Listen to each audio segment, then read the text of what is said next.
Coming up in today's podcast. So suddenly, after he had already admitted that he wasn't a prophet, I think it was his brother specifically convinced him that he was the prophet. Like, hold on, wake up here. You are the prophet. You're just going through a time here. Then it was not very long. I think a few weeks later, all of a sudden, Warren Jeffs has this big revelation and this big visitation in prison and starts writing these, what he calls revelations for the people. And they have just gotten worse and crazier and more intense ever since. And now, of course, he claims he is the prophet of God. So it is, but still the people they do follow say him. that once you put somebody on a pedestal, it's very hard to get them off. Welcome to the Get a Life podcast. Explore survivor stories. Uncover the hidden truths. Join our X-Cult conversations. You matter, and so does your story. Ooh, yes. And speaking of the date, so of course, Warren Jeffs specifically, and even before him, Rulon Jeffs, would set these dates that this is when the destructions are going to happen. And then, of course, they didn't happen. And when they didn't happen, guess what? It wasn't their fault. They said, I spoke to God. That's what God said. The reason it didn't happen is because the people of this church were not prepared. You were not righteous enough. It is your fault. He has set a new date now, and we have to be ready for this time. He's giving you one last chance. If you blow this one, you'll be destroyed. You'll just be poof, gone. That's word for word. If you're in the brethren, yeah, I was going to say, if you're in the brethren, listen to this. Have a think. This is the same cookie cutter technique on keeping you doing what you're meant to do, keeping you in the cult or the church. It's the same cookie cutter technique. You've been told recently, I've heard, that now it's probably 2029 plus or minus 6 months. You've got to understand that every single brethren that I've spoken to the oldest member that's ever left that's still alive, there was this idea of a rapture that was given exact timelines, like within 3 years. This is nothing new. And even more so, you're hearing it from Sam in a completely different country, religion. It's just crazy.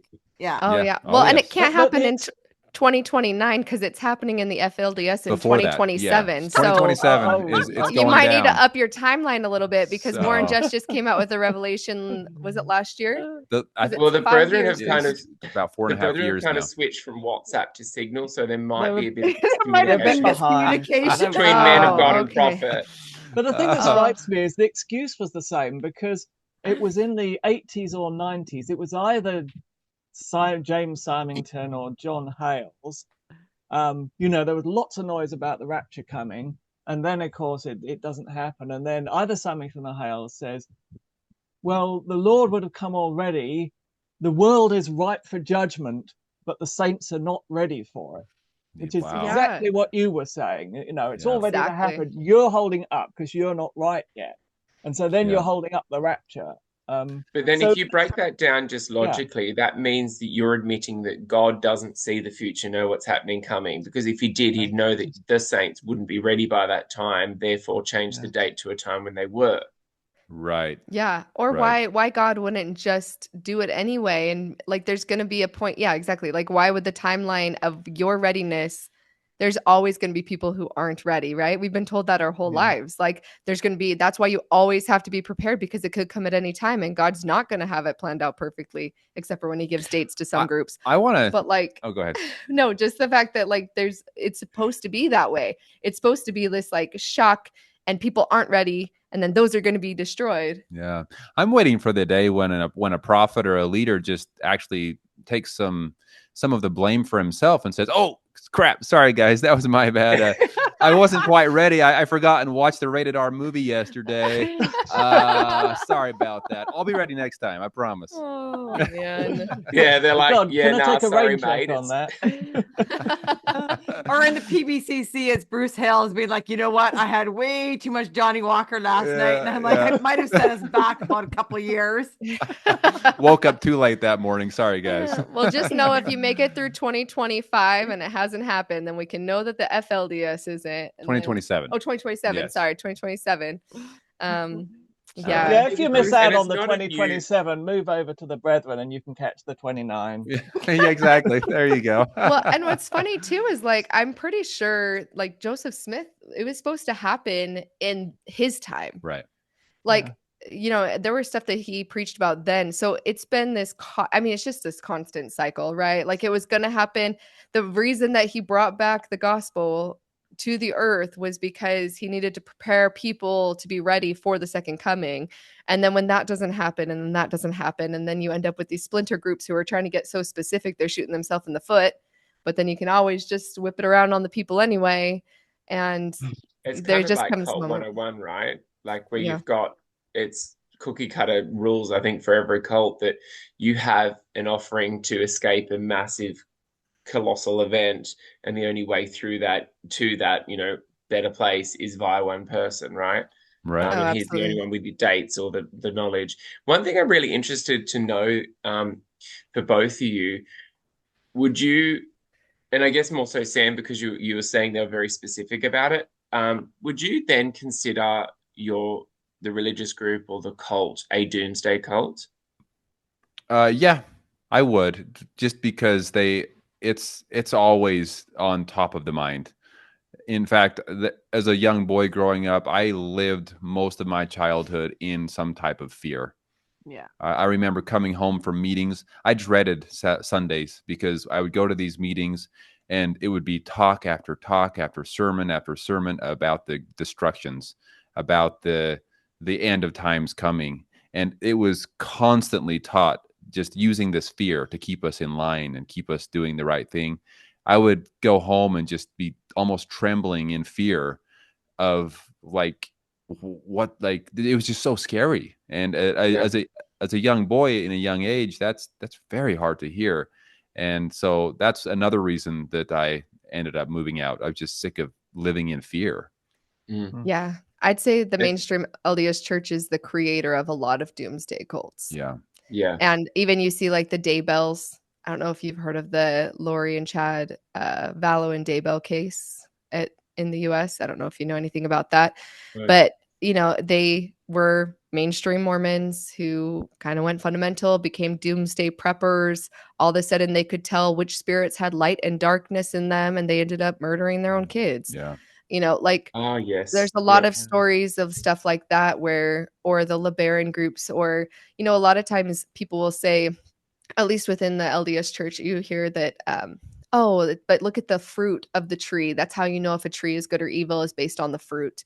And there's a lot of good that the mainstream LDS church does, right? And that was something I was taught looking, is like, okay, but look at the fruit of the FLDS tree. They have Warren Jeffs, they have underage brides. That's how you can know that that's a bad tree. You know, there's bad roots. And look at ours. We're doing all these good things worldwide, and we have all these humanitarian efforts, and that's why our tree's good. And just recently I was like, I feel like all these smaller groups are the fruit of the mainstream LDS tree. Yeah. And we're trying to show the fruit over here of us doing these good things, but all these horrible things that are happening in these smaller groups, they broke off from us too. Like they're just our cousins, and they're getting their doctrines from the same place. Right. Are they not just fruit of our tree? And in a very similar way, the Brethren have just with their own group, right? Their own people. So they'll take credibility for a business doing well. They'll be like, yeah, we're part of the Plymouth Brethren, or for doing good works, you know, publicly. But as soon as one member, for example, sends an abusive text message to an ex-member, leaves a death threat, for example, or does something like horrific, like rape somebody, they then go, well, that's not us, that's an individual person. Or like when they don't vote, right? So you'll have Brethren companies that were orchestrated and grouped together and funded a campaign. But when it was publicized and people come forward and go, well, hang on, this is the brethren. They're like, hang on, no, that's not us. That's just individual companies. So in a very similar way, they'll take credibility, accountability for the good works, but they will not take credibility or accountability, rather, for all the bad works. And it's really important that you understand that if you're in there listening, you have to take accountability for something you have absolute control over. There is the people in there have no autonomy over their own thoughts. They have no autonomy over their life choices. So the group has to take accountability for the actions as a whole, and regardless of the individual. Right. For sure. Yeah. And it's crazy because people on the outside world would look at the FLDS, for example. And I know this because I've heard it from a lot of people and on the news, that they just can't find anything good about it. Like the FLDS Church is just this awful cult that these awful leaders are doing all of these awful things and everybody is being abused. It's all just this horrible place. Let me tell you, though, when I was in it, once again, like you have both just mentioned, focusing on the good, if that's all you focus on is the good, I felt like I was in a great work, something that was super important, and that all these amazing things were happening because God was allowing us to move forward and do his work. So just to point out that even a place like the FLDS Church, where the outside world would look at as this awful place, if you're in it and you're focusing on the good, then it can seem like this wonderful, wonderful life. And they really know how to do that, right? Like to me, it's like these destructive cults that have these charismatic leaders that have had, in our case, the Plymouth Brethren Christian Church. He had his dad to watch. Warren Jeffs had his dad to watch, right? Mm-hmm. By the time that these sons take it over, they've got it. They know what they are doing. They know how to marionette the whole system into really grasping the attention of its followers. I remember my mom talking to my mom one time, and she's like, "Oh, Cheryl, it's so changed since Bruce took over. It's all changed.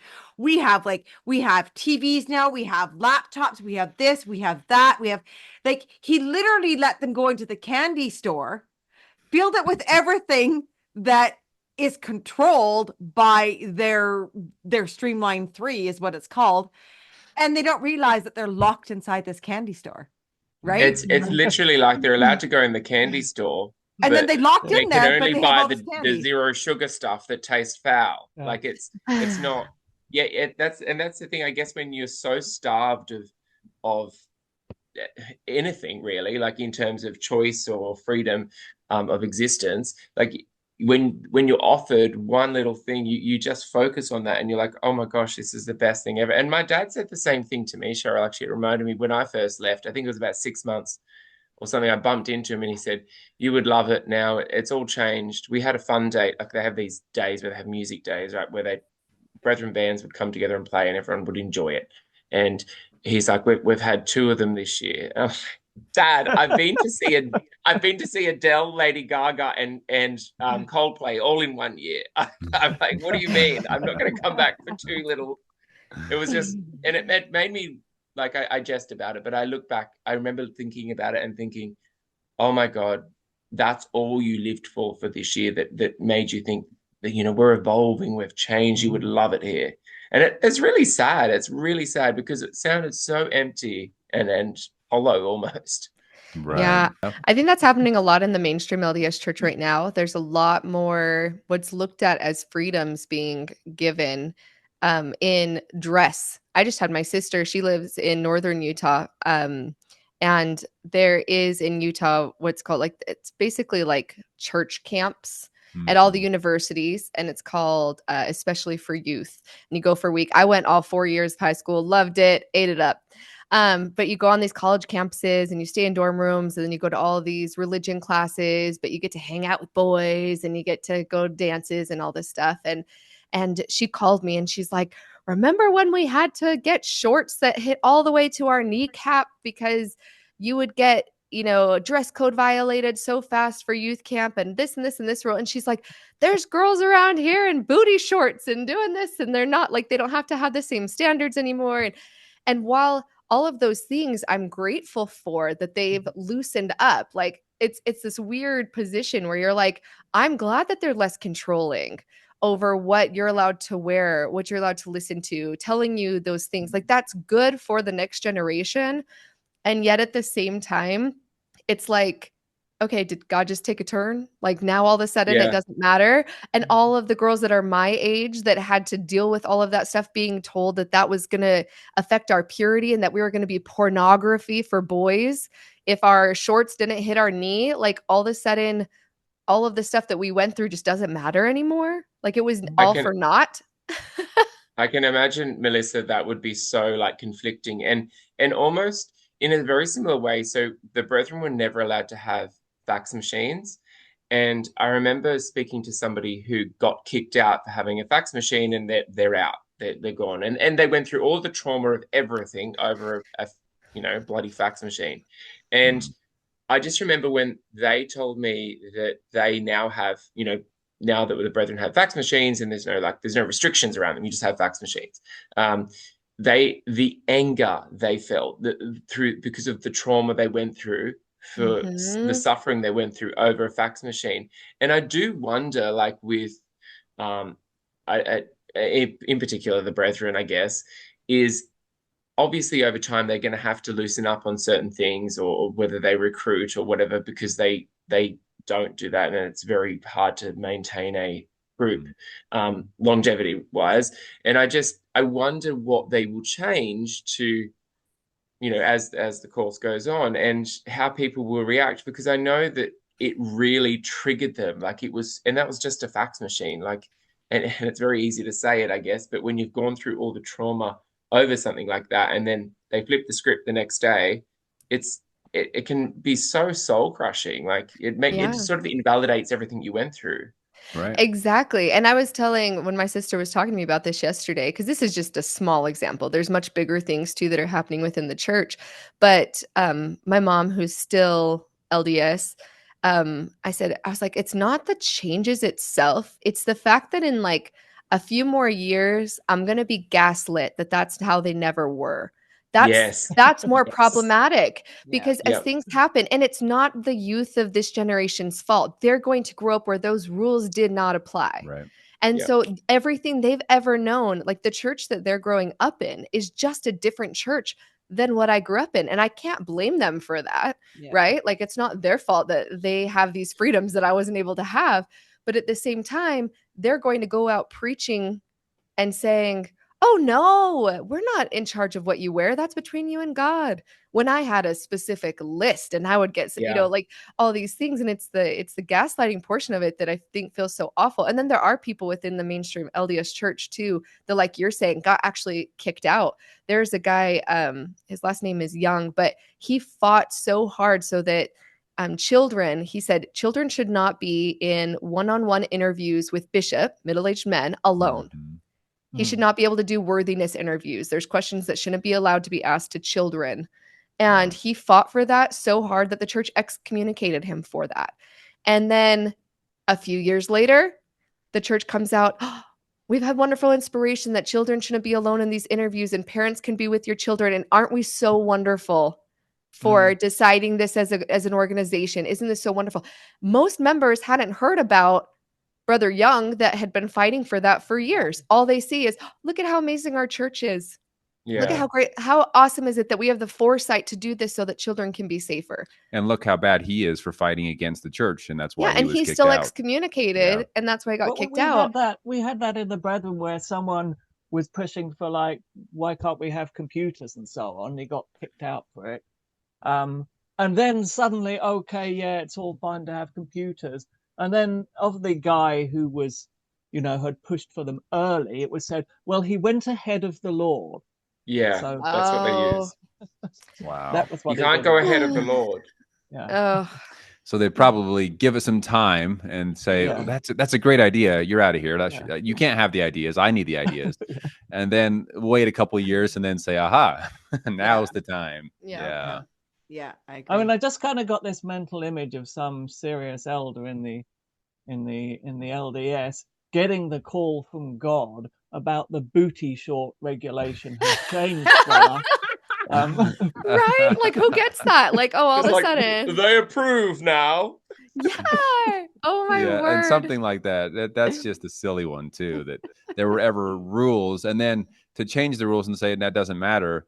It almost seems, I don't know, coming from the FLDS perspective, where I had to wear long sleeves and long pants and button up shirts, and all the girls were wearing these really long dresses down to their ankles, and all the skin aside from hands and face had to be covered at all times.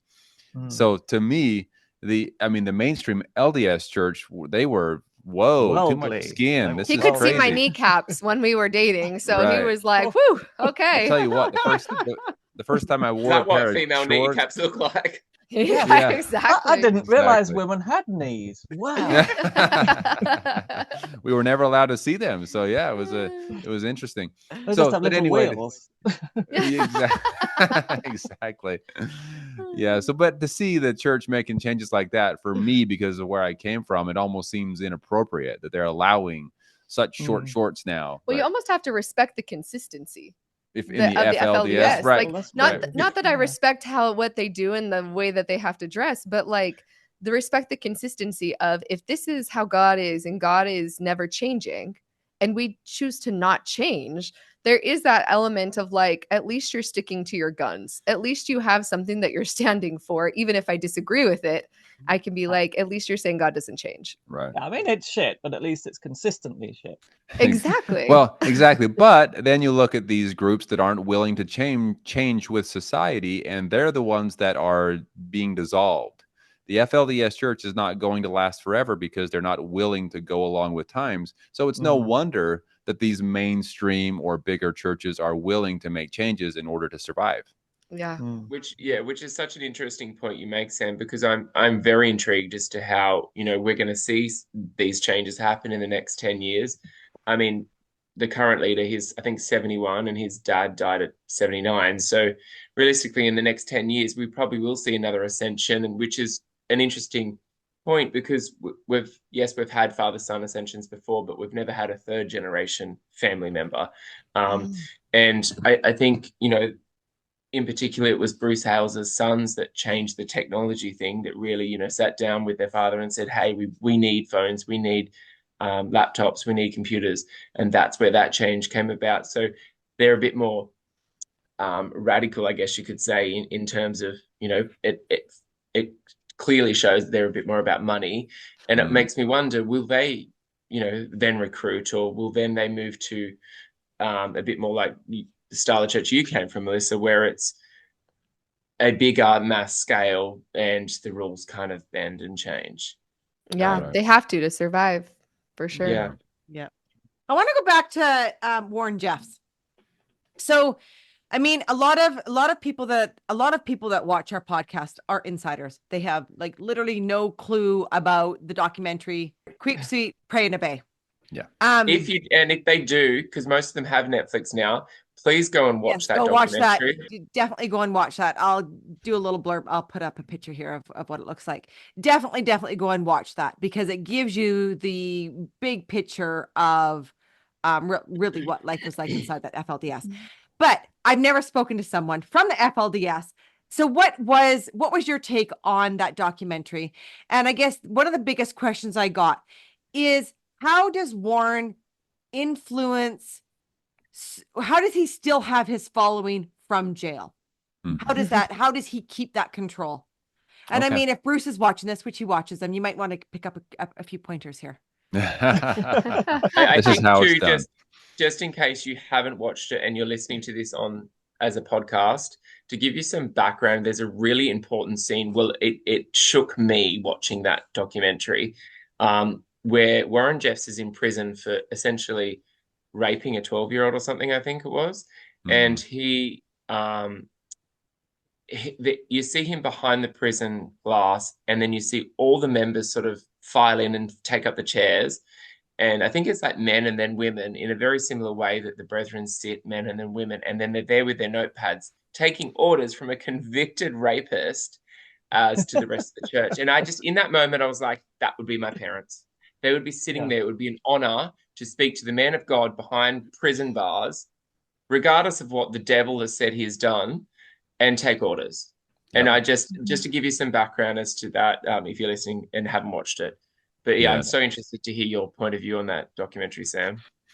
Well, so first of all, watching it did look very familiar as far as the way of life, so many familiar faces that I saw. It was very well done. A lot of great coverage. Of course, if you're still in the FLDS Church, you're going to say that was the most wicked abomination ever created in this entire earth, because it paints Warren Jeffs in a bad light.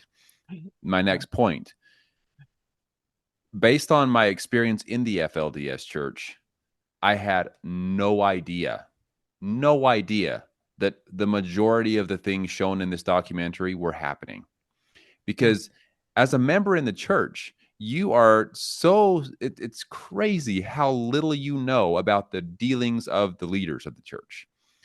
You see them drive around in their cars and pull into their home, and the gates close behind them, and they go into their garage. You see them preaching at the pulpit in church meetings, but the majority of their time is done in secret.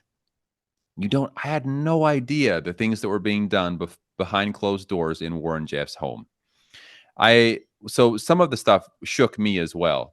However, I did know that there were some very secretive and very bad things going on, and some of those were shown in the documentary, but the majority of them were just kind of a shock to me to see as well. And so that was my first thought when watching it. As far as why people would still believe Warren Jeffs, oh my gosh.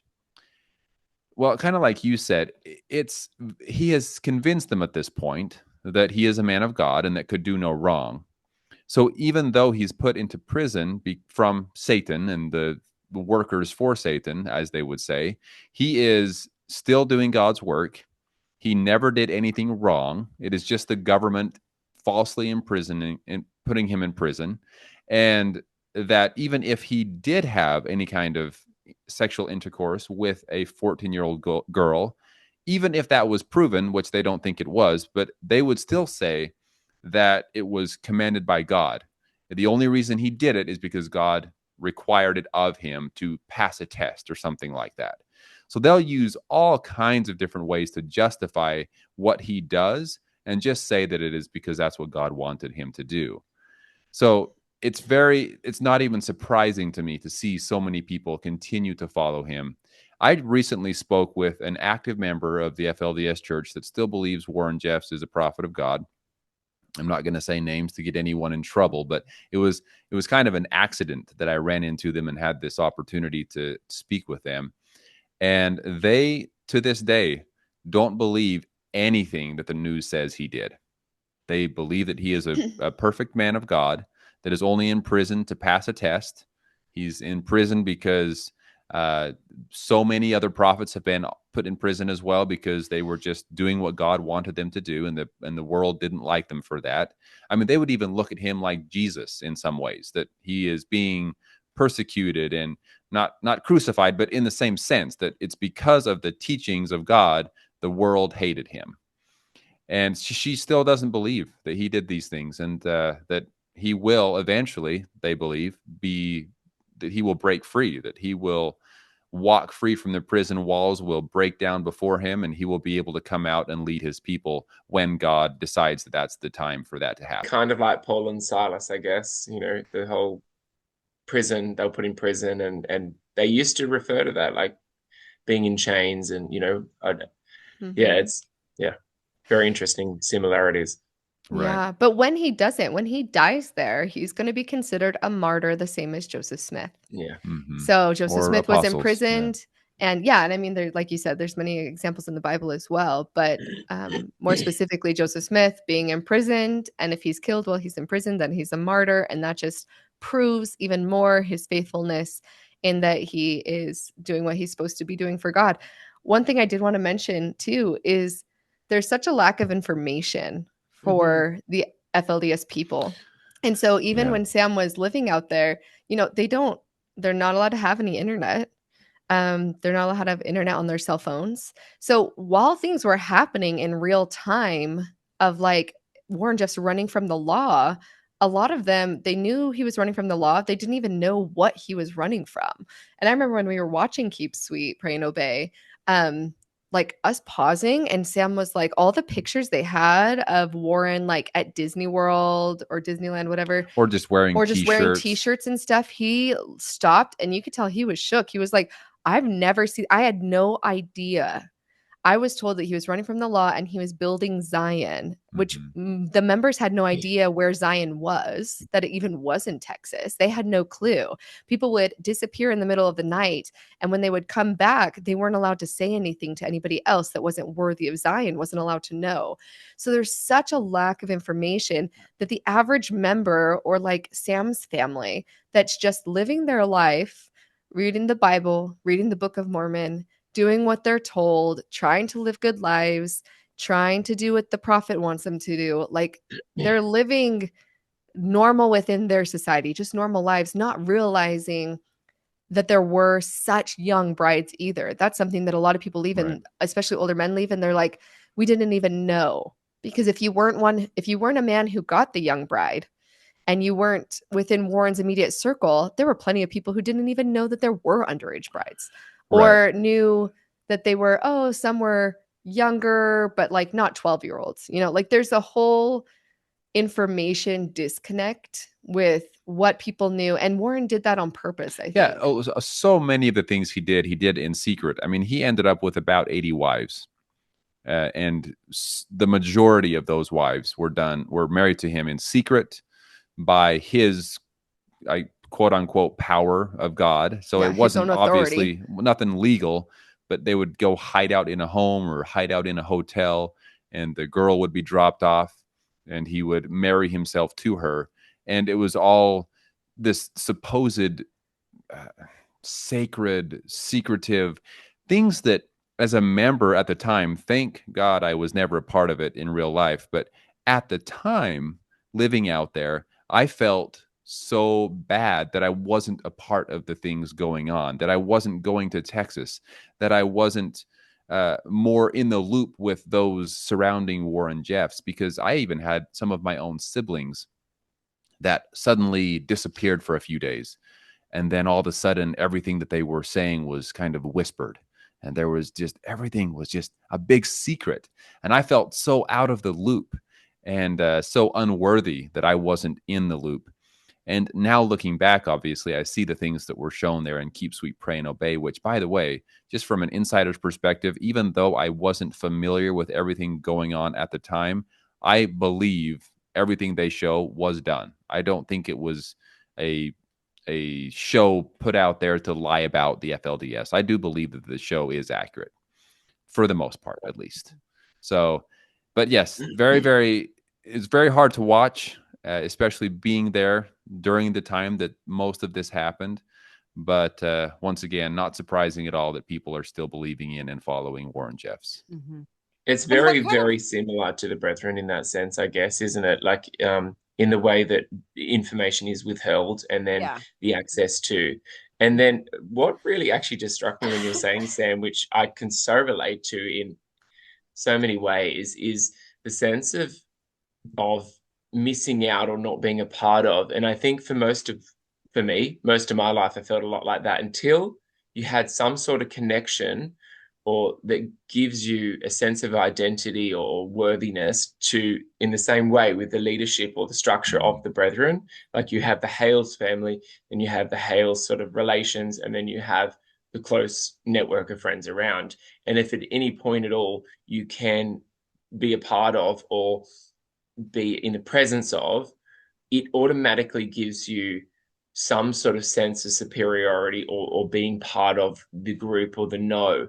And like in a way that my dad, in lunches or dinners would always, if he had heard from somebody from Sydney that had been with the Hales, it was of great, he felt, I think, a sense of importance by delivering, we heard fresh today from our brother this, and I heard it directly from, like, in the same way that I think I sort of found a sense of purpose or confidence, I guess, in working for the leader's son-in-law. It kind of, I saw the effect it had on people when you'd say where you worked, and all of a sudden people that didn't respect you turned around and were like, wow, tell me what's this or what's that. In a very similar way, it's like you were not a part of it, and then you have the brethren have these grassroots brethren that just are the average families that are reading the Bibles and the ministries, paying the bills, and they wouldn't know half the things that are happening because of the lack of communication, unless you're part of the circle, like unless you're Right. part of the upper, like they wouldn't know about the ATO raids. And in a very similar way, because I came from a lower echelon family, I didn't know that all the people at the top had iPhones, or most of them had open access computers, until I was there and saw it. Right. And that's when I guess the rift comes, and you start to question everything. Yeah, Right. when you can start peeking behind the curtain, Yep. right? Yes. Yeah. And you can realize and you see that, like, oh, maybe it's an organization instead of A this church. all-powerful church. Mm-hmm. Yeah. And I mean, that's how they really keep the followers, though, by not letting them have that information. And I remember when I came out with my sister with what had happened to me, and I was trying to, relate some information back and forth because she was a part of some stuff. And I remember her just saying, Cheryl, I want you to know that 99.9% of the stuff you hear is lies. And they truly believe that, when they don't realize, if I was to go and send her everything that I knew, right, she would 100% discredit it all, because to her, they're so programmed in there that anything, any knowledge that any of us have, is just lies. It's just lies. Right. The news lies, any kind of it's all documentaries, that it's all lies. Yeah. Mhm. And the crazy thing is they actually believe it. Yeah, They're 100% not they believe it. they're Yeah. not just saying that because they want you to stop saying what you're Yeah. saying. They believe They it. actually believe that it's all lies because that's what they're being told.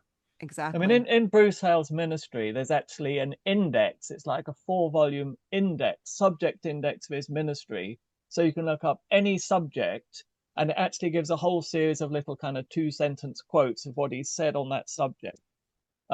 If you look up journalists, there's pages of quotes about journalists, and every one he says, journalists are liars, journalists are, the man of sin is going to be a journalist. And he hates journalists. And of course, the reason he says all this is because there's always bad press about the brethren. So if he can paint journalists are always liars, then of course it helps the brethren not to believe what they read in the newspaper about Bruce Hales and about the church. Absolutely. Unless a journalist came out and said something positive, then suddenly there Oh, would be a yes. journalist that was fantastic. What kind of impact did that documentary have on not just the people who had left, but anybody that maybe you're still in contact with inside? Did it have an impact inside there? So People it's didn't hard to really say. I don't watch. think that many people inside that fully believe in Warren Jeffs anyway, because there are people with one foot in, one foot out. Mhm. But the ones that believe in him fully, I think that they never even saw it, or Okay. probably never even heard about it. Because they're not allowed to watch TV. Right. Yeah. But for those that have one foot in, one foot out, I think it impacted them in a big way. I will say that if you're still semi in the religion, it's hard to watch something like that. I remember when I first left, I wouldn't really even want to watch or read anything about the FLDS Church because I was still programmed to believe it was all lies. So I assumed that if I saw it, it would just be lying. And so it took a few months before I felt comfortable going and looking stuff up and realizing that, wow, there's a lot more to this story than I realized, because so many people coming out, sharing their own experiences, I mean, the majority of the time, what do they have to gain? Why would they just lie about their experience, especially if it's about abuse or something like that? Why would they come out and tell the public that they were abused, sexually abused by someone within their group? Why would they want that type of attention? It doesn't make sense why they would lie about that. And so when I started hearing more and more stories and people coming out and getting to know some of these people, that's when I realized that there's a lot of truth to these documentaries, a lot of truth to these stories being told. And so anyway, I think it did have a big effect on people, but not right in the beginning. at least for those that were still believing somewhat in the church. I think it gave people who had already left that didn't know the full story, like Sam, right? And a lot of other people, it gave them closure of that. Yeah. Okay, wait, it sealed the deal that I did make the right choice. That there was more, because like Sam, when he left, he was leaving because of lifestyle choices. Hey, I want to be able to date. I want to be able to watch movies. It wasn't about the doctrine of the church or who Warren Jeffs was. And you see that a lot too, where people will leave or they'll get kicked out and they still feel like these awful sinners that are not worthy, and they're trying to earn their worthiness back. And I feel like it made the biggest impact on people like that. People who'd been kicked out, kind of forgotten, but were still trying to like find a way back to their families. And they see this and they go, wait, what am I trying to earn my way back to? This is a lie. Like, look at what Warren, he's the one that I'm like writing letters to, apologizing and repenting to. Right. And then they're finding out this information about him, being like, okay, wait a minute. And they're reevaluating whether or not like they even want to go back to being a part of that group. I'd say that's probably the biggest demographic of people who did still watch it and would see it, but realizing, oh, there was more bad than what I realized. It wasn't mostly good with this one bad thing that happened to me. There's a lot of bad and I just didn't see it. Yeah. You know, one of the most impactful things, and I'm trying to remember if this was shown in Keep Sweet, Pray and Obey. I believe it was. I guess I can ask you guys, did you see when Warren Jeffs admits that he's a fallen prophet, that he's not actually a prophet of God? Did that show up in that documentary? We've watched so many documentaries that sometimes they get a little... I don't remember that specific detail. I mean, for me personally, just due to what I went through, the most pivotal thing that hit me was the end, right? Like it was, yeah, right? So I don't remember that, no. Okay. I'd have to rewatch it. And there will be things that stick out to every different person depending on the journey, where they're at in their journey. So that makes sense. But there was a point, and this, I think the reason this is so printed on my brain is because it was so hard to hear when I first left the FLDS Church. But Warren Jeffs admitted in prison that he was never a prophet. He said, I am a fallen prophet. I've been a liar. And all of these things on camera. He said this. Yeah. And recorded. People had recordings of it. And when I saw that, I even though I had chosen to leave the church, it was like my whole world was shattered because I knew him. I had listened to his sermons for years. I've shaken his hand many, many times. I've been to his house. I know him. And for him to say that after this godlike figure in the community, it just shook my world. And I think that was something for a lot of people that was just like, wow, I can't believe he actually said that. And you're probably wondering now, okay, if he said that, why in the world are people still following him? Well, guess what? He had done such a good job at convincing people that he was the prophet of God, too good of a job, because when he tried to finally escape and say, just kidding, guys, I don't want this, his followers convinced him that he was just having a moment. Yeah. That this is he just really a test. is. This is a test, right? Yes, no, we I think know I that do you're remember the prophet. this now. Yeah. We know that you're a prophet. This is a test and we're going to pass. We know that that's not true. We know that you really are the prophet. So suddenly, after he had already admitted that he wasn't a prophet, I think it was his brother specifically convinced him that he was the prophet. Like, hold on, wake up here. You are the prophet. You're just going through a time here. Then it was not very long. I think a few weeks later, all of a sudden, Warren Jeffs has this big revelation and this big visitation in prison and starts writing these, what he calls revelations for the people. And they have just gotten worse and crazier and more intense ever since. And now, of course, he claims he is the prophet of God. So it is, but still the people they do follow say him. that once you put somebody on a pedestal, it's very hard to get them off. Right. Yeah. Well, and it was hard for me to hear that, even though I was already outside of the church. It was still hard for me to see him try to step off that pedestal. I'm like, no, dude, you can't get off of there. You already have shown these people this many years that you are the prophet. So just to show the I guess dedication that the people have and the ability to hold someone as this perfect person, even if you see them do something you don't agree with. Yeah. And do you think they start believing their own lies in time? I mean, they live in this echo chamber where everyone thinks that everything they says is perfect. So no one dares disagree with them. If someone went into Hales's inner circle and he made a suggestion and that person disagreed, that person's kicked out. And so surely it must be very hard to keep your sanity and your sense of proportion where no one ever disagrees with you. Right. And so I wonder if they actually end up, even if when they started out on their path of being a prophet, they knew that they were naughty teenagers and had actually sinned and done bad stuff, and they were just doing this because it was like, well, I can make a lot of money by pretending to be the prophet. I wonder if towards the end of their lives, they get this kind of psychosis where they actually believe their own previous 50 years of lies and really think they are the big cheese. Right. Oh, 100%. I think that's very accurate. I think that they do get to a point. And here's the thing, maybe not to that extent, but I do know even within churches, just the members, not the leaders, just the members, you get to this point where you can convince yourself, even if at first you didn't feel right about something, if you tell yourself enough that it's true, if you tell yourself enough that it's okay, eventually it becomes true and okay.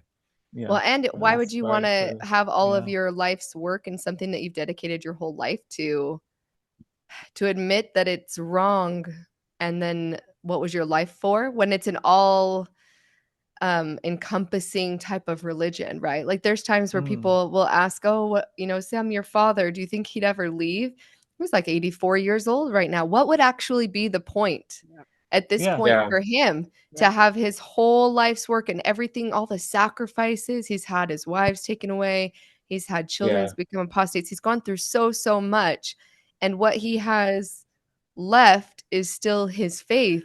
Yeah. And is it, like what, I don't want to That's say it. what good, but it's so all It's almost consuming. like that's all that's left of him or something. Like it's Right. his identity, right? And But I mean, in- it's scary. I mean, imagine coming to your deathbed and realizing that your entire life has been dedicated to something that's actually completely fake.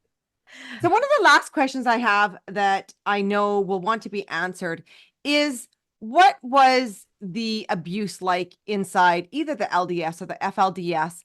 And were authorities ever involved? Like, we're in the PBCC, authorities are very much, not involved at all. Everything's kind of shoved underneath the rug. And in abuse, I'm asking about sexual abuse and spousal abuse. Like if there was any of that you witnessed or you've heard from leavers that have left now. Oh my gosh. I guess I'll start with the FLDS, and then if you want to chime in at all, you can. Yeah. In the FLDS church, let's just start off by saying anything sexual was not allowed to be talked about. So parents didn't go to their children and say, hey, we need to have to talk about the birds and the bees, and we need to talk about what's okay.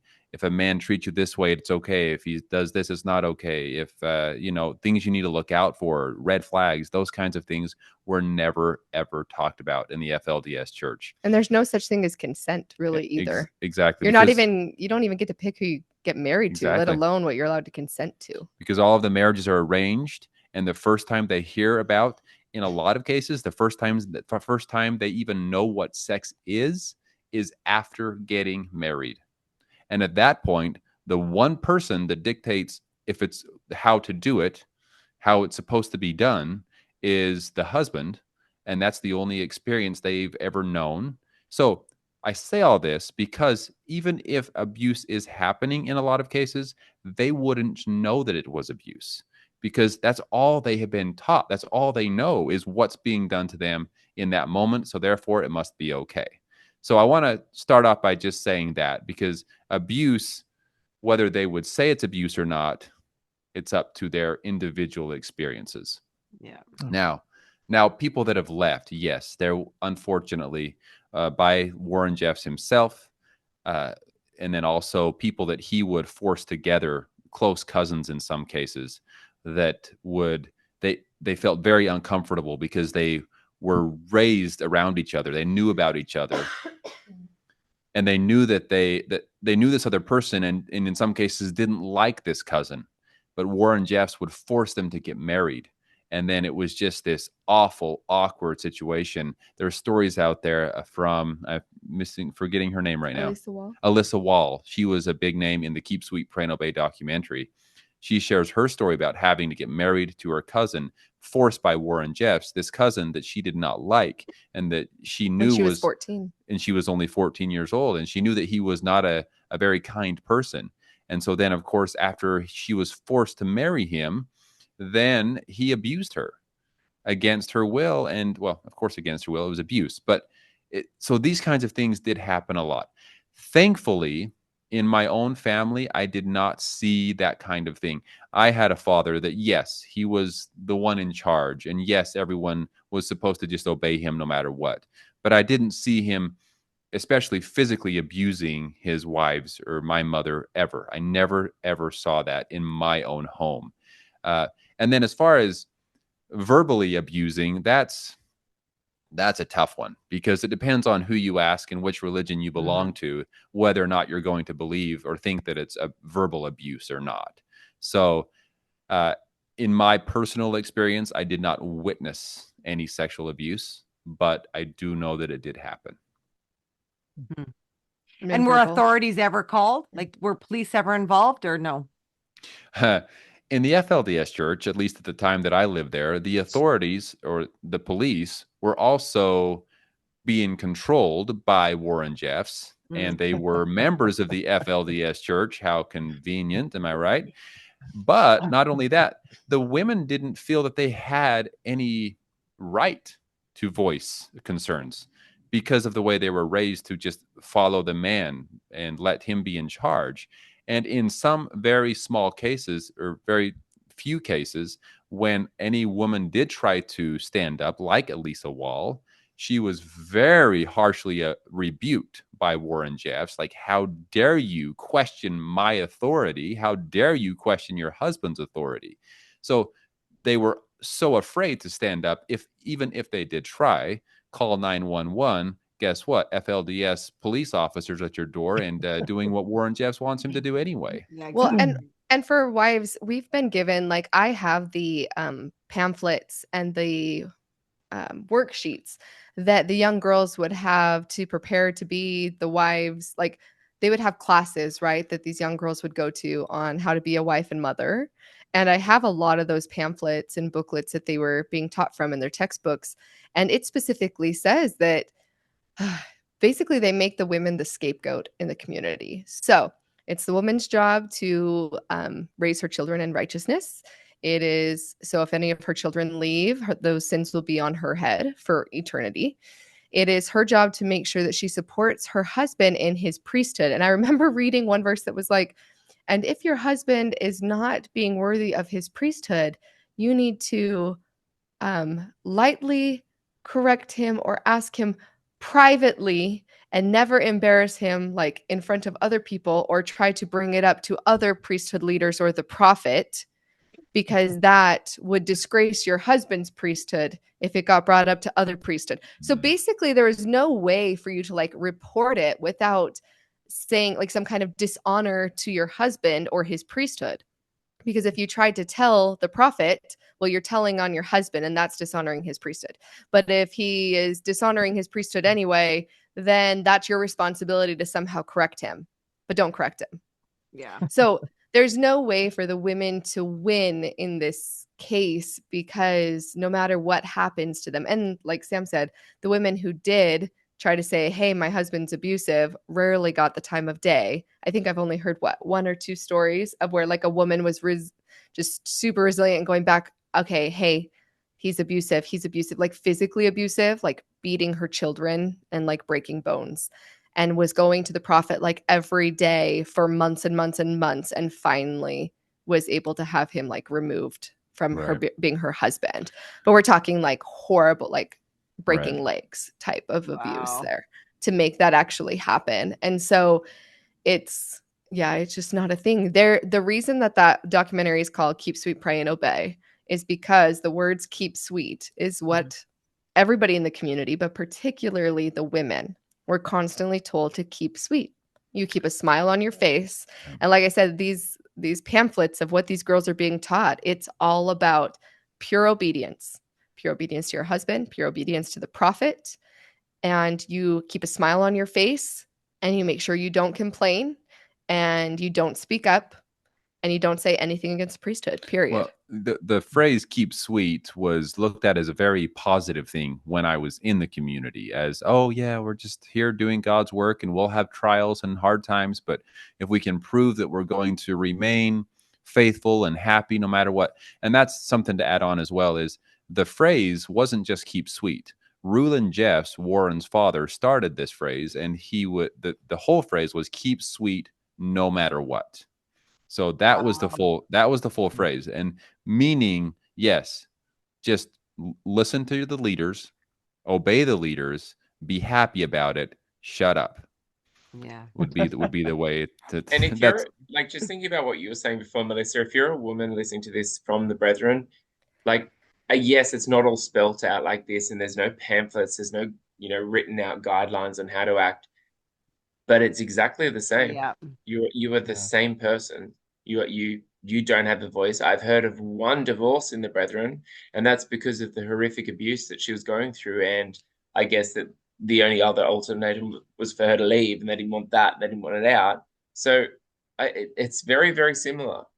Unless you're one of those women, right, who has come to a priest and complained about it. And then what were you told? You were told, well, maybe you're not pleasing your man enough, right? Like, so even though these aren't in pamphlets, if you are one of those women that are still being abused in there, like, you may as well have a pamphlet that says that.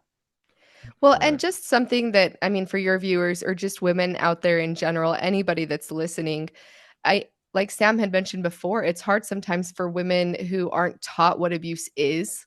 Yes. What is abuse? Okay, well, I'm not being abused. Women have an intuition. You have it in your heart. And if something doesn't feel right, it's not right. And you need to listen to that and understand that it's okay for you to acknowledge that. Yeah. And someone doesn't need to tell you that it's right or wrong. You'll be able to feel when something's not right. And that's the voice that you need to listen to. Yeah, I agree. So true.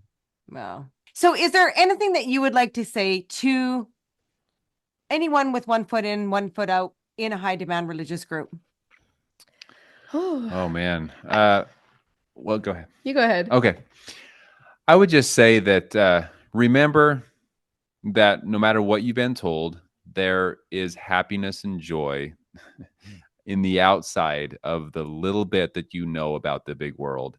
There is so much to learn, so much to enjoy. There's great, wonderful people. I experienced that for myself. It was just life-changing for me to meet so many wonderful people on the outside, even though in my mind, because of the way I was taught, they were all wicked and being controlled by Satan. But just know that I've experienced and can say firsthand that there is a lot of good in this world. Yes. I would also add on to that to not be afraid to ask someone a question, especially if you're in a group that has people who have left. I remember being so scared to ask people questions because I was afraid that it would hurt my faith. And as I was starting to be willing to reach out to people, being willing to ask questions of why somebody else chose to leave, and then be patient with yourself, I guess would be my last thing. Be patient with your journey because everybody comes out at a different rate. You might think that you're going to end up one place and end up somewhere completely different. Be patient with yourself on the journey coming out as you explore and discover what you do believe and where you feel like life will bring you the most joy. Right. Yep. It's so beautifully said. Have as much compassion for yourself as you possibly can muster up. That is, compassion gets you a long, long way. Well, I really appreciate you guys coming on. If anybody who has listened to this wants to ask some questions, please comment below or email us at info.getalifeatproton.me or comment on any of the posts in social media. Thank you, Ben, for getting up at 3:30 a.m. and joining us. And thank you, Richard. Until next time, remember to like, comment, and subscribe. Take care, everyone. Much love to you all. Bye-bye. Bye-bye. Bye. Thank you. How can you support Get a Life podcast? You can donate internationally via PayPal at www.paypal.me/getalifepodcast. PayPal also has a QR code that can be scanned. Or donate to our Get a Life podcast GoFundMe.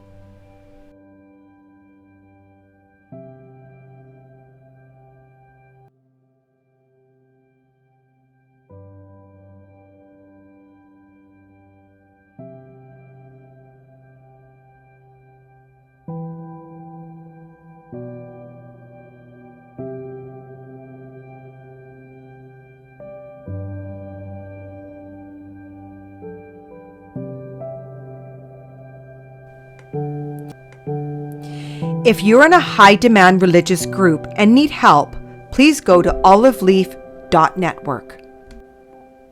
To share your story or be a guest on the show, email info.getalife@proton.me. Check out www.get-a-life.net for Get a Life merchandise, books, and ways to support or get support. Please remember to like this video, subscribe to Get a Life, and comment.